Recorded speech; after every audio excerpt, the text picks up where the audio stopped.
اسلام جب سے دنیا میں آیا، اسلام کے مخالفین نے، مسلمانوں کے مخالفین نے اسے ہر طریقے سے، ہر حربے سے مٹانا چاہا۔ کبھی تہذیبی الغار کے ذریعے، کبھی ہتھیار کے ذریعے، کبھی مسلمانوں کو قتل کر کے اپنی کوشش جاری رکھی کہ کسی طریقے سے اسلام کو مٹا دیا جائے۔ بے شمار ان سے جنگیں کی، ان کے خلاف محاذ کھڑا کیا، بہت سے قتل و غارت کیا، بے حساب مسلمانوں کو قتل کیا، ان کا خون بہایا، ان کی بستیاں اجاڑ دی، ان کے گھر جلا دیے، ان کے بچوں کا قتل عام کیا، ان کی عورتوں کی آبرو ریزی کی، لیکن پھر بھی وہ اسلام کو مٹا نہ سکے۔ جب انہوں نے اپنی ساری طاقت جھونک دی، اپنے تمام حربے استعمال کر لیے اور اسلام کو نہ مٹا سکے، تو اسلام پر ایک دھبا رکھ دیا، اسلام پر یہ الزام رکھ دیا۔ وہ دھبا اور وہ الزام یہ ہے کہ اسلام دہشت گردی کا درس دیتا ہے، اسلام دہشت پھیلاتا ہے، اسلام لوگوں کو قتل و غارت گری کا پیغام دیتا ہے۔ لیکن جو یہ نعرہ جہاں سے اٹھتا ہے، یہ مکروہ آوازیں جہاں سے پنپتی ہے، یہ آوازیں جہاں سے بلند ہوتی ہیں، آج ہم انہی کی رپورٹ سے یہ ثابت کریں گے اور یہ ظاہر کریں گے کہ اسلام دہشت گردی کا پیغام دیتا ہے یا کوئی اور، مسلمان دہشت پھیلاتا ہے یا کوئی اور۔ FBI کی ایک رپورٹ کے مطابق 1980 سے اب تک US میں جتنے ٹیررسٹ اٹیک ہوئے ہیں، جتنے بھی دہشت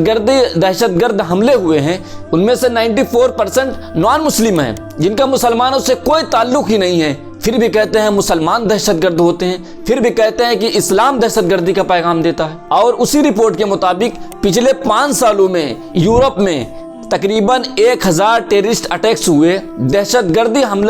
گرد حملے ہوئے، جن میں سے مسلمان صرف 2% انوالو تھے۔ 1000 اٹیک میں 2%، یعنی 20 حملوں میں مسلمان انوالو تھے اور 980 حملوں میں غیر مسلم، نان مسلم انوالو تھے۔ پھر بھی کہا جاتا ہے کہ مسلمان آتنکواد پھیلاتا ہے، پھر بھی کہا جاتا ہے کہ اسلام کے ماننے والے دہشت گردی پھیلاتے ہیں۔ ذرا آنکھ کھولو اور تعصب کا چشمہ ہٹا کر دنیا کو دیکھو، مطالعہ کرو اور خبروں کی طرف نظر ڈالو کہ دہشت گردی کون پھیلا رہا ہے۔ حیرت کی بات تو یہ ہے، جہاں پر سب سے زیادہ دہشت گردی پھیل رہی ہے، جہاں پر سب سے زیادہ قتل و غارت ہو رہی ہے، جہاں پر سب سے زیادہ خون بہائے جا رہے ہیں، وہی لوگ کہہ رہے ہیں کہ اسلام دہشت گردی کا مذہب ہے۔ اسی رپورٹ کے مطابق 2001 سے اب تک امریکہ میں جتنے مرڈرز ہوئے ہیں، جتنے بھی قتل ہوئے ہیں، اس میں مسلمان قاتلوں کی تعداد 0.0002% ہے، اور باقی قاتل کون ہیں؟ یہ وہی لوگ ہیں جن کا اسلام سے کوئی تعلق نہیں،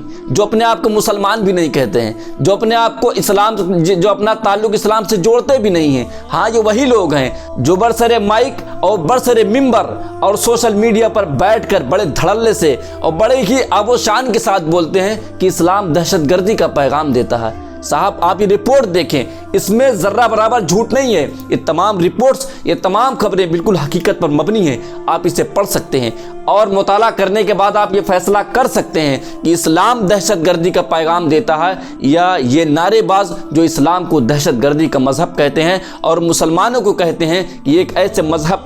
ایسے مذہب کو فالو کرتے ہیں جو دہشت گردی، خون بہاؤ، قتل غارت گری کا پیغام اور میسج دیتا ہے۔ اور ایک دوسری رپورٹ کے مطابق اگر کوئی نان مسلم، کوئی غیر مسلم جس کا اسلام سے کوئی واسطہ، کوئی تعلق نہیں ہے، جب وہ کوئی حملہ کرتا ہے، جب وہ ٹیرر پھیلاتا ہے، تو میڈیا اسے کور ہی نہیں کرتی، اسے دکھاتا ہی نہیں ہے۔ لیکن اگر اس میں کوئی مسلمان مبتلا ہو، اگر کسی حملے میں کسی مسلمان کا نام آ جائے، تو پوری دنیا کی میڈیا واویلا مچا کے رکھ دیتی ہے۔ جبکہ حقیقت یہ ہے کہ مسلمانوں سے کہیں زیادہ نان مسلم، غیر مسلموں نے دہشت گردی پھیلائی ہے، حملے کیے ہیں، خون بہائے ہیں اور عورتوں کی عصمت دری کی ہے، ان کی عزتوں کو نیلام کیا ہے۔ ایک اسٹڈی کے مطابق US میں 2006 سے لے کر 2015 تک 136 ٹیرر اٹیک ہوئے، دہشت گردانہ حملے ہوئے، جس میں 12.5% حملوں میں مسلمان مبتلا تھے، مسلمان انوالو تھے، اور باقی 88% میں کون لوگ تھے؟ یہ میڈیا کیوں نہیں دکھاتا ہے؟